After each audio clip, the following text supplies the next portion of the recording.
So choosing paint colors for your room can be so overwhelming, and a lot of homeowners come to me and they just don't know what to do and they're stuck in the indecision.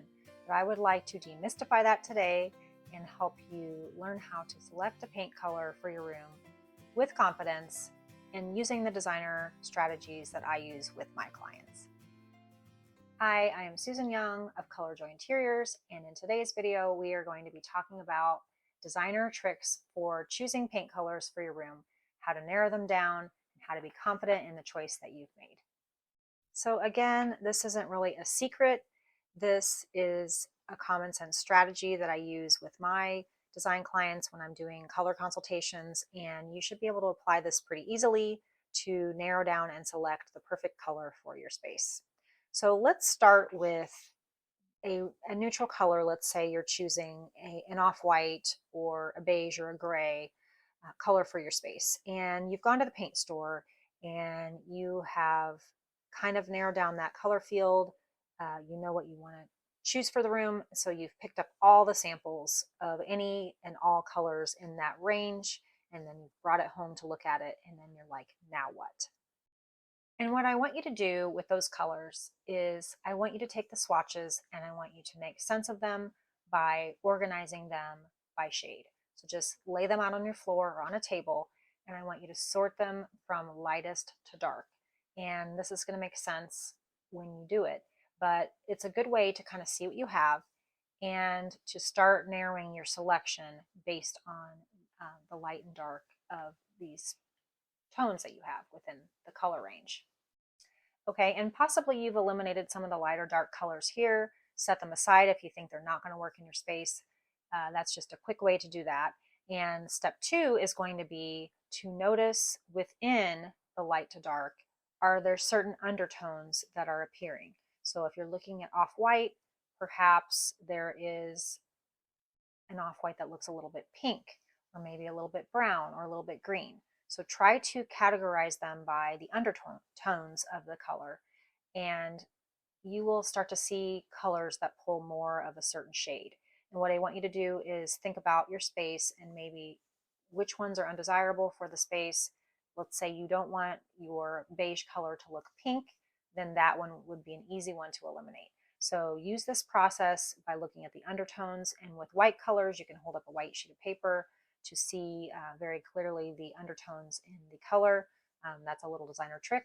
So try that on the white colors and just eliminate what you think will not work at this point. So if you've identified light and dark and you've looked at undertones, now I want you to look at what is left, and I want you to see if there are any that you can eliminate based on what you see. So try to narrow it down to maybe 3 to 5 colors that you think are going to work. And this is going to be crucial for your next step. So if you can at this point, try to eliminate any that you think that you don't like or that will not work in the space. And the next step is really crucial to the process, and that is to take your 3 to 5 colors, maybe a little bit more, that you have left, and I want you to bring those swatches around the room. So literally physically pick up the swatch and bring it around the room, show different walls, hold it up to your furniture, hold it up to your floor, hold it up to your wood trim, and any elements of the room that you're going to want to match that paint color with, you're going to want to hold those colors up and determine which colors will look best in the space based on those elements of the room, if you're planning on keeping those things in your room. So this is a good exercise to do. It really helps you to narrow down the colors because you'll immediately see which ones don't make the most sense with the wood tone, the metal, the other elements in your space. So it's a good way to help see what matches and then what doesn't match. Okay, so once you have eliminated based on the elements in your room, the next thing I want you to do is look at your lighting. So you have various forms of lighting, from the sunlight and the way that your room is facing. So if it's north facing, you're possibly going to have morning sunlight. And so you want to think about the different times of day. You want to think about which walls are going to cast shadows, and you're going to want to look at the ambient lighting as well as the overhead lighting in your space. Do you have warm or cool light bulbs? Will this be something that's changing? But just kind of test those colors against the different lighting that you have in the room or that you'll be putting in your room, because this will change how the color appears, and you're going to want to make sure that you have that in mind when you are narrowing down your colors. So when you do this step, you will also probably be able to eliminate a color or two, or at least see how those colors will be affected by the lighting.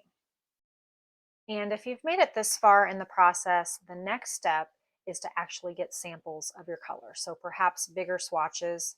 You can order these online.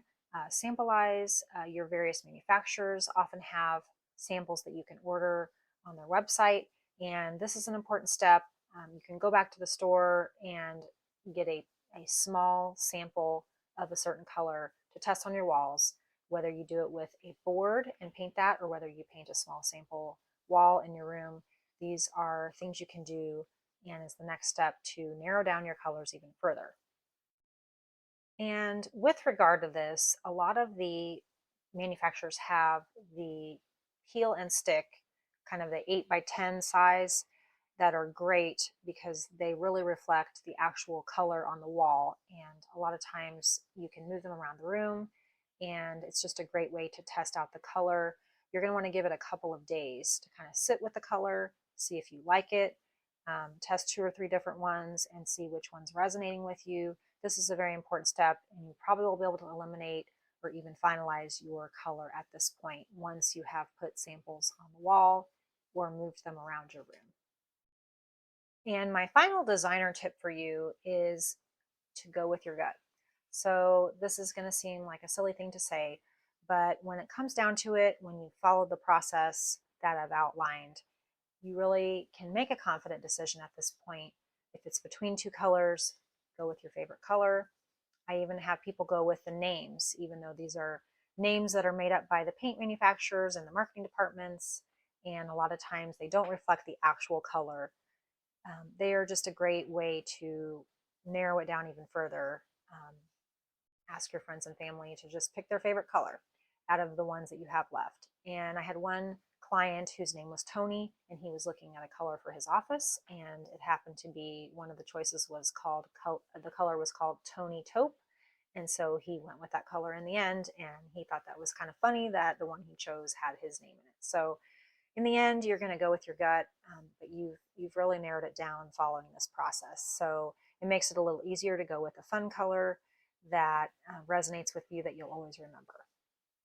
So let's summarize all of the steps one more time.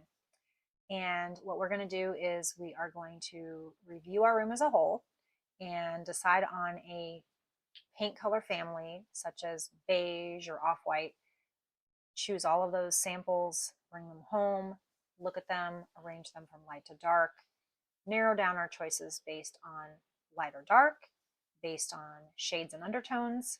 We're going to look at the lighting in our space. We're going to hold it up to furniture and elements in the room that make the most sense.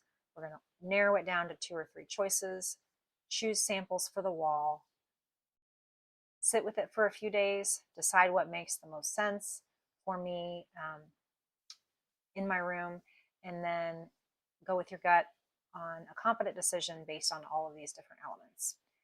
So if you follow those steps, you can be confident that the room color that you choose will be the one that you'll be happy with. So try these steps and let me know in the comments how they worked for you, if you were able to use the technique to narrow down your color selections and come up with a paint color that you were happy with. I would also love to hear if you chose a color based on your gut there in the end, and if you had a fun color that you have chosen, and if you'd like to share the name of it below, we'd love to hear all about that. And finally, I have a color resource for you that is all about your color personality, how to choose colors for your home that work for you and make sense based on your own personal style, and I would love to share that. I have a link for it below, so make sure to grab that. And I talk about color and choosing it in my new course that is called The Color Joy Method, and there'll be details about that below as well. So be on the lookout for more videos regarding color, style, and design, and I hope you enjoyed today's episode, and I thank you for watching, and I'll see you on the next video.